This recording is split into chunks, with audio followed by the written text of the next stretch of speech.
আজকে অনেক দিন পর বাসায় ছোট মাছ রান্না করবে, সেটা শেয়ার করব। বেশিরভাগ আমাদের বাসায় ছোট মাছ রান্না হয় না, আজকে রান্না করব। এখানে আছে আপনার পেঁয়াজ কুচি, কাঁচামরিচ, টমেটো কুচি। আমি মাছগুলো ভালো করে ধুয়ে নিলাম। দেখেন কত সুন্দর মাছ।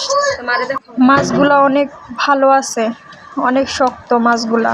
আজকে সেটাই রান্না করব, আজকে সেটাই শেয়ার করব। প্রথমে দিয়ে দিলাম পেঁয়াজ, তারপরে কাঁচামরিচ, তারপরে টমেটো,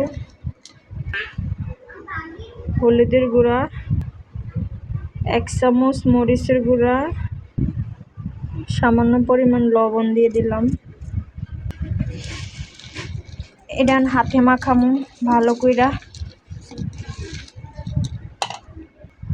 আমার হাতে মাখান শেষ, এখন মাছগুলা দিয়ে দিব। সব মাছগুলা দিয়ে দেওয়ার পরে আলুগুলা দিয়ে দিব। আলুর কথা মনে ছিল না, পরে এখন দিয়ে দিলাম, সমস্যা নাই। এখন মাছ আলু দিয়া ভালো কইরা মাখতে হইব। আমি সরিষার তেল দিয়ে দিব।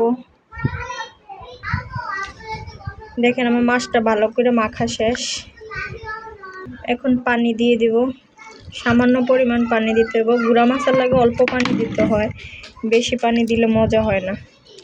দেখেন আমার তরকারিটা মাখান শেষ। আমি গুঁড়া মাছটা বসায় দিলাম, হইতে থাকুক।